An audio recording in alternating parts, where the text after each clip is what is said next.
Di dalam dakwaan dalam perkara ini, salah satu dakwaan menggunakan ketentuan pasal 55 ayat 1 ke 1, Delming soal penyertaan. Bisa ahli jelaskan apa itu penyertaan dan bagaimana kriteria ukuran-ukuran dalam konteks penyertaan? Baik, mohon izin yang mulia. Penyertaan itu adalah sesuatu yang menunjukkan bahwa tindak pidana itu dilakukan oleh lebih dari satu orang sebagai pelaku. Jadi dalam hal suatu tindak pidana dilakukan oleh lebih satu orang sebagai pelaku, maka itu akan berkaitan dengan sebuah ajaran dalam hukum pidana yang disebut dengan penyertaan atau deelneming dalam bahasa Belandanya. Nah, ketentuan tentang deelneming itu di dalam KUHP existing itu diatur dalam pasal 55 dan pasal 56 KUHP. Dalam pasal 55 itu ada beberapa kategori orang yang dianggap sebagai pelaku. Yang pertama adalah orang yang melakukan sendiri atau pleasure, ya. Kemudian yang kedua adalah orang yang menyuruh orang lain melakukan atau doen plegen. Kemudian yang ketiga adalah turut serta melakukan atau medeplegen. Kemudian yang keempat adalah menggerakkan atau menganjurkan orang untuk melakukan kejahatan dengan cara-cara seperti yang disebutkan dalam pasal 55 itu, ya, yang dikenal dengan sebutan idlocking. Kemudian yang terakhir adalah membantu melakukan atau medeplichten. Itu bentuk-bentuk dari penyertaan yang dikenal di dalam ajaran deelneming yang diimplementasikan dalam ketentuan pasal 55 dan 56 KUHP. Dapat saudara ahli jelaskan lebih lanjut untuk penyertaan medepleger, apa syarat-syarat untuk terpenuhinya konsep medepleger dalam konteks kepelakuan? Untuk medepleger. Khusus untuk medepleger. Baik. Medeplegen itu terjadi pada ketika ada beberapa orang secara bersama-sama melakukan suatu tindak pidana dan apa yang dia lakukan itu adalah merupakan hasil dari sebuah kesadaran bersama di antara mereka-mereka yang terlibat dalam peristiwa itu, yang dikenal dalam kepustakaan yang disebut dengan adanya meeting of mind itu. Jadi ada semacam kesadaran bahwa mereka saling bekerja sama. Nah, kemudian yang perlu diperhatikan dalam kaitannya dengan medeplegen itu adalah bahwa tidak mungkin semua pelaku peserta itu akan mewujudkan semua unsur delik. Bisa terjadi bahwa satu orang memenuhi sebagian unsur delik, sebagian orang lagi memenuhi sebagian unsur delik yang lain, ya. Nah, akan tetapi meskipun demikian, saya beri contoh misalnya si A dan si B. Si A itu adalah medeplegen bagi si B, sedangkan si B adalah medeplegen bagi si A.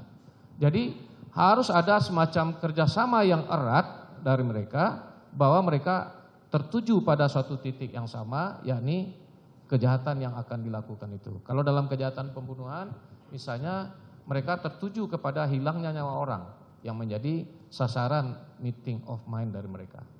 Jadi artinya kerjasama itu harus sedemikian rupa eratnya, ya, untuk kemudian bisa membedakannya nanti dengan apa yang disebut dengan medeplichten atau membantu melakukan. Baik. Tadi Prof sampaikan syaratnya ada meeting of mind, kesamaan kehendak di antara pelaku. Kehendak untuk bekerja sama, ya, itu mesti sama, semua punya kehendak yang sama. Apakah juga maksud kehendak ini kehendak untuk mewujudkan akibat delik? Artinya semua pelaku peserta punya kesadaran dan keinginan kalau 340 untuk menghilangkan nyawa dari si korban. Itu harus ada atau bagaimana? Ya, betul. Jadi semuanya harus tertuju kepada kehendak yang sama. Ya, ini timbulnya akibat kalau dalam 340 dan 338 hilangnya nyawa orang yang mereka tuju. Jika di dalam fakta persidangan, Prof, jika dalam fakta persidangan ternyata dari pelaku peserta tidak bisa dibuktikan adanya kehendak untuk menimbulkan akibat terhadap delik di antara beberapa pelaku peserta, apa konsekuensinya? Kalau dia tidak memiliki kehendak yang sama untuk menimbulkan akibat dari suatu tindak pidana, tentu dia tidak bisa dikategorikan sebagai medepleken. Dia tidak bisa dikatakan sebagai telah turut serta melakukan tindak pidana tersebut. Demikian. Baik. Masih berkaitan dengan peserta-peserta dalam bersama-sama media player ini, Prof. Apakah tindakan yang dilakukan oleh para pelaku mensyaratkan satu perbuatan yang aktif, yang memang gerakan secara nyata untuk memenuhi kehendak tersebut, atau dimungkinkan juga yang sifatnya adalah pembiaran atau sifatnya pasif? Mohon penjelasan dari ahli.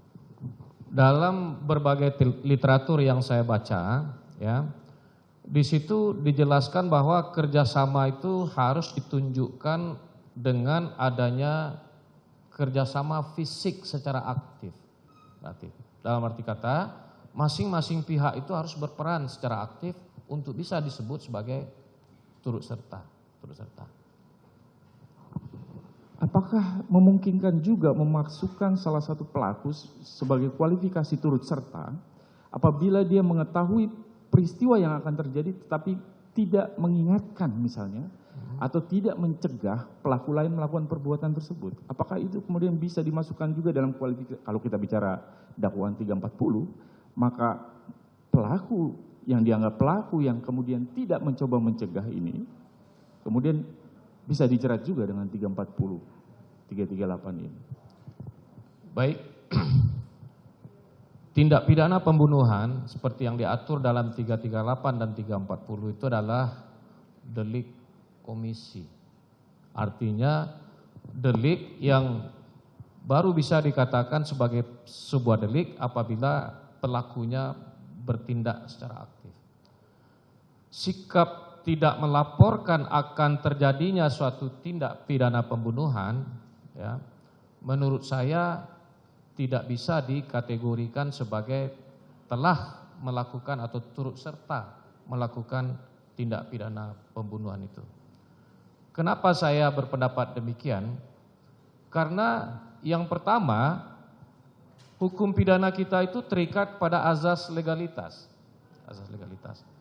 Tidak ada suatu rumusan pun dalam KUHP itu yang menyebutkan apabila orang tidak melaporkan atau tidak berusaha untuk mencegah terjadinya suatu tindak pidana, lantas dia dianggap sebagai telah melakukan tindak pidana secara aktif. Ya, tidak ada satupun.